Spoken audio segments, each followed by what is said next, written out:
আসসালামু আলাইকুম শিক্ষার্থী। আজকে ক্লাসে সকলকে স্বাগত জানাচ্ছি। আজ আমরা দেখব এসএসসি ইংলিশ ফার্স্ট পেপারে ময়মনসিংহ বোর্ড ২০২৬ সালে আসা খুবই গুরুত্বপূর্ণ একটা টার্ম, সেটা হচ্ছে কোয়েশ্চেন অ্যান্সারিং ফ্রম পোয়েম। তো পোয়েম থেকে প্রশ্ন উত্তর এতটাই গুরুত্বপূর্ণ যে এখান থেকে ১০ মার্কের কোয়েশ্চেন আসবে এবং এই ১০ মার্ক নিশ্চিত করা তোমাদের জন্য খুবই ভাইটাল। আর আমি এটা ১০০% সিউরিটি দিয়ে বলতে পারি, তোমরা যদি আমার এই সিরিজটা সম্পূর্ণ দেখো যেখানে বোর্ড কোয়েশ্চেন সলভ করছি ২০২৬ সালের, তাহলে আমি এটা 100% সিওর গ্যারান্টি দিতে পারি যে তোমাদের ৫টা প্লাস কোয়েশ্চেন সিওর বাধাই দিতে পারবে শুধুমাত্র আমার এই কোয়েশ্চেন থেকে। কারণ আমি এই পর্যন্ত হয়তো ৪টা বোর্ডের কোয়েশ্চেন আপলোড করেছি, যেখান থেকে আমি প্রত্যেকটায় দেখছি যে সবগুলোই সেম টাইপের। মানে এমন হচ্ছে যেটা রাজশাহী বোর্ডে আসছে সেটা ময়মনসিংহে আসছে, সেটা ঢাকা বোর্ডে আসছে। মানে কোয়েশ্চেন সেমই আসতেছে, মানে একই একই সালে কোয়েশ্চেন সেম আসতেছে। তার মানে তোমরা গেস করতে পারছো ২৭ সাল এবং ২৮ সালের শিক্ষার্থীরা কি হবে? এখান থেকেই কোয়েশ্চেন আসবে ম্যাক্সিমাম। মেজরিটি এই ৮টা বোর্ডের থেকেই ঘুরে ফিরে সেম কোয়েশ্চেনই আসবে। তো আমি আশা করব তোমরা প্রত্যেকটা ভিডিও এভাবে খুব মনোযোগ সহকারে দেখবে। অ্যান্সার গুলো মনে রাখার চেষ্টা করবে এবং এর মধ্যে ভাবার্থ বোঝার চেষ্টা করবে। যার ফলে আমি একটা ব্যাখ্যা টাইপ নামক সেগমেন্ট রেখেছি, যেখানে এই উত্তরটার ভাবার্থ কি খুব সুন্দরভাবে ব্যাখ্যা করা আছে। তো আমি আশা করব তোমরা শেষ পর্যন্ত থাকবে। আমি আর কথা না বাড়িয়ে আমাদের কনটেন্টে ফিরে যাচ্ছি। What did the fisherman think about Mary's golden here in the sands of D? মানে স্যান্ডস অফ ডি কবিতায় মেরির সোনালি রঙের চুল দেখে মাঝি কি ভেবেছিল? When the fisherman saw something floating in the sea, he was confused at first. সে প্রথমে অনেক বেশি কনফিউজড ছিল, যে সে প্রথমে বুঝতে পারেনি যে এটা কি। He was not sure whether it was seaweed, a fish or a floating hair. সে ভাবছে এটা আগাছা নাকি মাছ নাকি চুল। এখানে seaweed মানে কি? আগাছা। তো when but then then he saw it was a tree of a golden hair. কিন্তু তার কিছুক্ষণ পর দেখতে পেল এটা হচ্ছে সোনালী রঙের চুল। অফ এ ড্রোন্ড মেইডেন, একজন ডুবে যাওয়া মানুষের। The golden hair shining in the water was so beautiful that the fishman thought nothing in the sea had ever shone so fair. মানে এতটাই উজ্জ্বল ছিল মেরির সোনালী রঙের চুলটা। মানে অনেক কবিতা এতভাবে মেরিকে বোঝানো হয়েছে যে সে ইনোসেন্স, সে খুবই ব্রেভ, সে সাহসী। তো এটা দিয়ে আরো তার চুলকে আরো এত সুন্দরভাবে আখ্যায়িত করা হয়েছে যে সে এটা কখনো দেখেইনি যে নদীর মধ্যে চুল এত সুন্দর শাইন বা এত সুন্দর গ্লেজ দিতে পারে। It was the hair of a poor Mary who had drowned in the rising tide. মানে যে একটা জোয়ারের মধ্যে নিজেকে তলিয়ে ফেলেছে, এটা হচ্ছে তার চুল ছিল। এইটাই হচ্ছে প্রথম কোয়েশ্চেন। পরবর্তীতে দেখো ওমি ও লাইফ থেকে আসছে। তো এই কোয়েশ্চেনগুলো কিন্তু খুবই র্যান্ডামলি আসে। তো আমি আশা করব তোমাদের পরীক্ষা যেহেতু ডিসেম্বরে বা জানুয়ারির মধ্যে হতে পারে এসএসসি ২৭-এর, তো তোমরা অবশ্যই পুরো সিরিজটা কমপ্লিট করবে। আমি জানি না কতটুকু পৌঁছাইতে পারবো আমি তোমাদের কাছে, এবং আমি আমার সর্বোচ্চ বোঝানোর চেষ্টা করছি। কিছু কোয়েশ্চেন আমি স্কিপ করবো অবশ্যই, কারণ আমি সেই কোয়েশ্চেনগুলো সেম কোয়েশ্চেন আমি এইমাত্র বললাম যে ম্যাজিক বক্স আমি ৩টা বোর্ডে পাইছি। তুমি একটা বার একটু দেখো আমি মিথ্যা বলছি নাকি সত্যি বলছি। তুমি একটু চেক করে দেখো আমার আগের ভিডিওগুলোতে, যেখানে আমি ঢাকা বোর্ড এবং রাজশাহী বোর্ড আপলোড করেছি। একদম সেম হুবহু সেম ম্যাজিক বক্স। এখন আমি যদি এই ম্যাজিক বক্স নিয়ে আবার কথা বলি, যারা রেগুলারলি আমার ভিডিওগুলো দেখতেছো তারা খুবই বোর হয়ে যাবে যে কি এক ম্যাজিক বক্স নিয়ে এত সময় নষ্ট করতেছে আমাদের। তো why does the poet use the same question again and again in O me O life? কবি কেন বারবার একই প্রশ্ন করেছেন ওমি ও লাইফে? The poet uses the same question again and again to show how deeply travel and confused he is about the meaning of life. কবি একই প্রশ্ন বারবার করেছিলেন, তার কারণ হচ্ছে কবি অনেক বেশি ট্রাভেল এবং কনফিউজড ছিল, দ্বিধাদ্বন্দ্বে ছিল তার জীবনের অর্থ নিয়ে। হি রিকিউরিং কোয়েশ্চেন্স, সে বারবার নিজেকে প্রশ্ন করছিল অ্যাবাউট ফেইথলেস পিপল, যারা নিজেদের উপর ভরসা হারিয়ে ফেলেছে, এমন মানুষদের জন্য। স্ট্রাগলিং লাইফ, যারা স্ট্রাগল করতেছে জীবনে, এবং ইউজলেস ইয়ার্স, এবং যারা নিজেদের জীবনকে অযথা নষ্ট করে দিচ্ছে, বছরের পর বছর সময় নষ্ট করতেছে কিন্তু কোনো ইফেক্টিভ বা প্রোডাক্টিভ কিছু করতেছে না। So that this problems never go away, এইরকম সমস্যা কখনো চলে যাবে না। They keep returning to his mind, সে একইভাবে নিজের মনে পুনরাবৃত্তি এই হতাশা ফিরে আসতেছে তার মনে। The repetition creates a sense of frustration and urgency, এই রিপিটেশন যে একই প্রশ্ন একই ধরনের, মানে মানুষ কেন করতেছে এই সবাই এইভাবে নিজেদের ক্ষতি। তো এই প্রশ্ন তার মাথায় অনবরত আসতে এই রিপিটেশনটাই তার মাথায় একটা সেন্স তৈরি করছে, যেটা ফ্রাস্ট্রেশন বা হতাশা এবং অনেক দ্রুততার একটা প্রমাণ রাখছে। And it helps the reader feel the weight of this questions that every person faces in life, এবং এটার মাধ্যমে আমরা যারা কবিতা পড়বো তারা যেন এই প্রশ্নের একটা ওজন থাকে, এই প্রশ্নের একটা ডিপ মিনিং থাকে, এটা বোঝানোর জন্যই সে এই কোয়েশ্চেনটা বারবার করছে। এবং যে কোয়েশ্চেনটা আমাদের প্রত্যেকের মানুষের জীবনেই হয়ে থাকে। এখন তার একটা স্পষ্ট উদাহরণ হচ্ছে আমরা আমাদের সময়কে কিভাবে ইউটিলাইজ করছি। এখন কিছু লোক আছে যারা আমার ভিডিও দেখতেছে, আর ম্যাক্সিমাম লোক যারা আছে তারা স্ক্রলিং করতেছে, রিলস দেখতেছে। এমনও মানুষ আছে যারা দিনে 1000+ রিলস দেখে। চিন্তা করা যায় একটা মানুষ দিনে 1000 এর বেশি রিলস দেখতেছে শুধু। এইভাবে তার সময়গুলো নষ্ট করতেছে। তো পরবর্তীতে ম্যাজিক বক্স বলা হয় কেন? কারণ হচ্ছে আমরা এখানে নতুন জায়গায় যেতে পারি, নতুন মানুষের সাথে পরিচিত হই। এই সেম কোয়েশ্চেন আমি অনেকবার বলছি যে একটা "When open a book you discover new world" আমরা নতুন জগৎকে এক্সপ্লোর করি। এক্সাইটিং স্টোরিজ, অনেক গল্প শুনি। অ্যামেজিং ক্যারেক্টার, অনেক চরিত্রের সাথে মিলিত হই। হিডেন নলেজ, অনেক গোপন নলেজ, জ্ঞান অর্জন করি। All waiting to be found, সবকিছু আমাদের হাতের নাগালে আসার জন্য অপেক্ষা করে। তো এই জিনিসটার ব্যাখ্যা তোমরা একটাবার একটু দেখে নিও। কারণ আমি এই ম্যাজিক বক্স নিয়ে আর বলতে আমার হয়তো মুখ ব্যথা হয়ে যাবে। পরবর্তীতে দেখো, how are the two mothers dissimilar from each other? কিভাবে তারা ভিন্ন? Same question. আমি তোমাদের এই প্রশ্নগুলোর গুরুত্ব বলে বুঝাতে পারবো না যদি তোমরা আমার ভিডিওগুলো না দেখো। তোমরা হয়তোবা তোমাদের কাছে যশোর বোর্ড সবগুলো বোর্ডের কোয়েশ্চেনের অ্যান্সার আছে। তার পরবর্তীতেও তোমরা যখন এই শুধুমাত্র পোয়েমের কোয়েশ্চেনগুলো এক জায়গায় সাজানো দেখবা, তখন তোমরা রিলেট করতে পারবা যে এক প্রশ্ন বারবারই আসে। আমাদের মূল টার্গেট রাখতে হবে যেগুলো রিপিটেড হচ্ছে সেগুলো ভালোভাবে পড়া। যেন রিপিট হলে আমরা এখান থেকে কখনো আমাদের 10 এ 10 মার্ক মিস না হয়। যেহেতু তোমাদের 8 টা কোয়েশ্চেন আসবে, আমি 5 টা সিওরিটি দিয়েছি যে 5 টা কোয়েশ্চেন তোমরা আমার এই সিরিজটা কমপ্লিট করলে অবশ্যই পাবে। তো সেই ধারাবাহিকতায় এই কিভাবে তারা ভিন্ন আমি এটা বলছি। যদি সবই স্কিপ করে যাই যে ওটাই বলছি তাহলে আসলে অনেক ফাঁকিবাজি হয়ে যায়। The two mothers are dissimilar in their roles and conditions. তারা কিভাবে ভিন্ন? তারা তাদের অবদানে এবং তারা তাদের শর্তে ভিন্ন। কেমন শর্ত?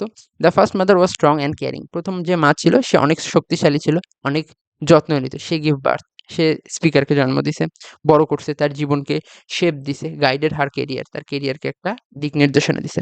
She was the giver of love and strength. সে ভালোবাসা এবং শক্তি দিছে। But the second mother, the same person in old age.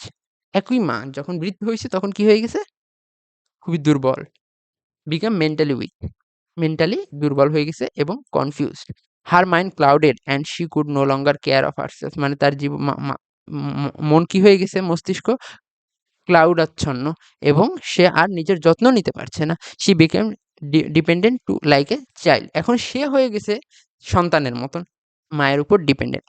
এবং যে স্পিকার, যে কবিতা লিখছে, সে হয়ে গেছে এখন কেয়ার গিভার ইনস্টেড, মানে সে এখন মায়ের যত্ন নিচ্ছে। এইভাবেই তারা একে অপরের থেকে ভিন্ন। How does the poetry times as traveller in time, you old gypsy man? কবি সময়কে কিভাবে একজন পর্যটক হিসেবে দেখেছেন? এটাও সে ঠিক সেম কোয়েশ্চেন। ওখানে হয়তো আসছে সময়কে কিভাবে পার্সোনাফাই করা হয়েছে। ওই সকল বোর্ডে, ঢাকা বোর্ডে আসছে যে কবি সময়কে কিভাবে ব্যক্তিগায়িত করেছেন, কিভাবে পরিচিত করেছেন। আর এইখানে আসছে ট্রাভেলার হিসেবে কিভাবে পরিচয় করা হয়েছে। মানে সব সেম ক্যাটাগরি কোয়েশ্চেন। যেমন the poet portrays time as a gypsy traveller. Gypsy মানে কি? ভবঘুরে, যারা কখনো কোথাও এক জায়গায় স্থির থাকে না।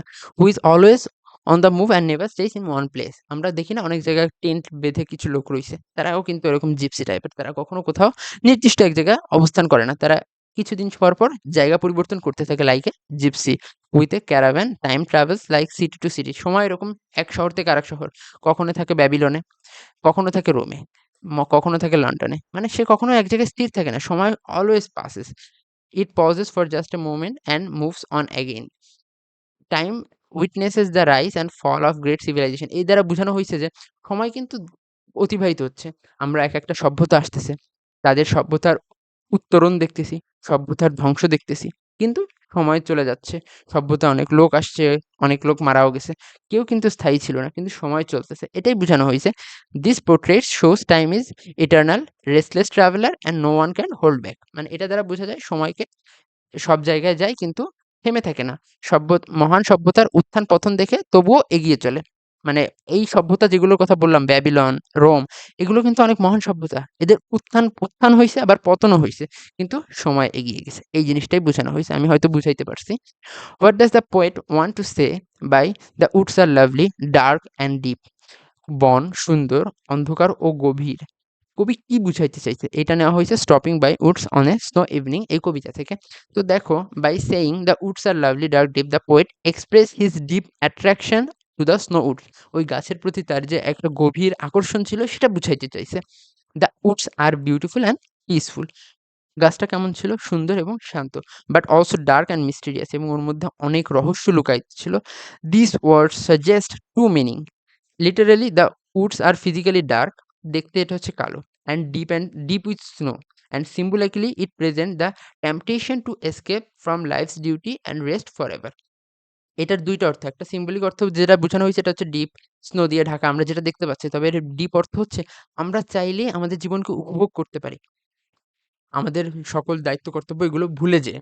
Possibly hinting at death, but the poet knows he cannot stay.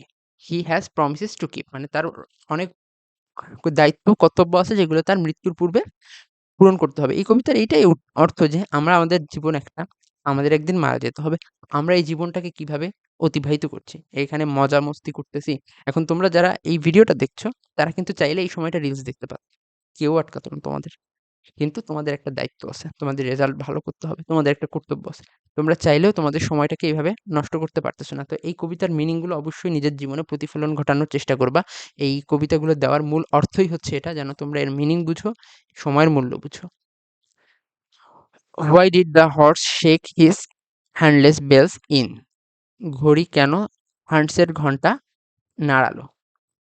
The horse shook their harness bells because he was confused and puzzled about his master and had stopped in such an unusual place.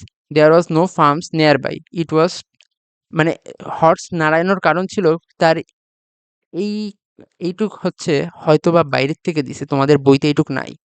ঘোড়া হান্টসের ঘন্টা নাড়লো কারণ এত অদ্ভুত জায়গায় থামে সে অবাক হয়েছিল। এটি প্রতীকীভাবে কবিকে মনে করিয়ে দেয় যে এখানে থামার ঠিক হবে না, তাকে এগিয়ে যেতে হবে।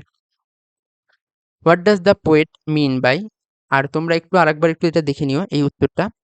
এটা বুঝাতে চাইছে যে একটা মানে এমন একটা জায়গায় ঘোড়া থামছে যেখানে কোনো ঘোড়সওয়ার নাই। তো এটা দ্বারা কবিকে বুঝাই দিচ্ছে যে এটা এখানে আমাদের থামলে চলবে না, আমাদের এগিয়ে যেতে হবে। কারণ তোমার অনেক দায়িত্ব কর্তব্য আছে। What does the poet mean by halls of pleasure? আনন্দের প্রসাদ বলতে কি বোঝানো হয়েছে? এটা সলিটিউড থেকে নেওয়া হয়েছে। লাস্ট কবিতা দেখতেছো, তোমাদের কবিতা কিন্তু খুব র্যান্ডমলি আসতেছে। কোনো স্পেসিফিক রুলস অনুযায়ী আসতেছে না। তো হইতে পারে এইখানে দেখো কোনো একটা কোনো না কোনো কবিতা থেকে কিন্তু এখানে আসেনি কোনো কোয়েশ্চেন। টু মাদার্স রিমেম্বার থেকে আসছে, বুকস থেকে আসছে, কোনটা থেকে হয়তো আসে নাই। যাক, এখন মনে করতে পারছি না। তো এখানে দেখো কি বলছে, bye bye the halls of pleasure the poet means the places moment of happiness. এটা বোঝানো হয়েছে এমন কিছু জায়গা বা এমন কিছু মুহূর্ত যেটা সুখের, সেলিব্রেশন করার। This halls are large and spacious. এই সকল হলগুলো হচ্ছে অনেক বড় এবং অনেক জায়গা আছে। There is always room for many people. এখানে অনেক মানুষের জায়গা হয়। When you are happy successful everyone wants to be with you. কারণ আমরা যখন সুখী থাকি তখন আমাদের আশেপাশে অনেক লোক থাকে, আমাদের হলগুলো অনেক পরিপূর্ণ থাকে। কিন্তু কোনো একটা মরা বাড়ি দেখবা, মৃত্যুর কিছুক্ষণের মধ্যে দেখবা বাড়ি ফাঁকা হয়ে গেছে। কেউই থাকতে চায় না, কষ্ট কেউই নিতে চায় না। তবে বিয়ে বাড়ি থেকে দেখবা লোকই যাচ্ছে না। সেখানে লোক আসতেছে তো আসতেছে, শেষ হওয়ার কোনো নাম নেই। কিন্তু মরা বাড়ি, একজন মারা গেছে। সেখানে রান্না বাড়ার কেউ নাই। তারা খাইলো কি খাইলো না, কয়জনই বা খেয়াল নেই। এটাই হচ্ছে আমাদের জীবনের মূল লক্ষ্য। এটাই বুঝাইতে চাইছে যে আমাদের জীবনটা এমনই। কেউই আমাদের দুঃসময় আমাদের পাশে এসে দাঁড়াবে না। আজ তুমি রেজাল্ট খারাপ করো, কেউ খুঁজে দেখবে না তোমাকে যে তুমি কি পাইছো বা তোমার অবস্থা কি? তুমি যতই ডিপ্রেশনে থাকো না কেন, কিন্তু তুমি A+ পাও, তোমার বাবা-মা থেকে শুরু করে সবাই তোমাকে কংগ্রাচুলেট করবে। এটাই হচ্ছে জীবনের লক্ষ্য। তুমি যদি আসলে কিছু না করতে পারো তাহলে তোমার পৃথিবীতে কোনো দাম নেই। তুমি তোমার কাজই হবে শুধুমাত্র গিভার। বুঝছো? People feel the halls of pleasure eagerly, but the poet contrast with the narrow axles of pain. এটাকে দ্বারা বোঝানো হয়েছে যে দুঃখের সরু রাস্তা দ্বারা, যে দুঃখের রাস্তা এমনিও সরু, তারপরে সেখানে কেউ আসতে চায় না, অথবা আমাদের একটু সান্ত্বনা দেওয়ার জন্য আমরা কাউকে পাই না। হয়তো বেশি কথা বলে ফেলেছি। আমি আশা করব আমার শিক্ষার্থীরা আমার চ্যানেলটা সাবস্ক্রাইব করবে। অবশ্যই সাবস্ক্রাইব করবে, কারণ আমি তোমাদের জন্যই ভিডিও বানাই। দেখো আমি প্রত্যেকটা ভিডিও সিকোয়েন্টলি আপলোড করছি এবং সামনেও করব। তো তোমরা যদি একদম আপডেটেড ভিডিওগুলো পেতে চাও অবশ্যই সাবস্ক্রাইব করার চেষ্টা করবে। ধন্যবাদ সবাইকে।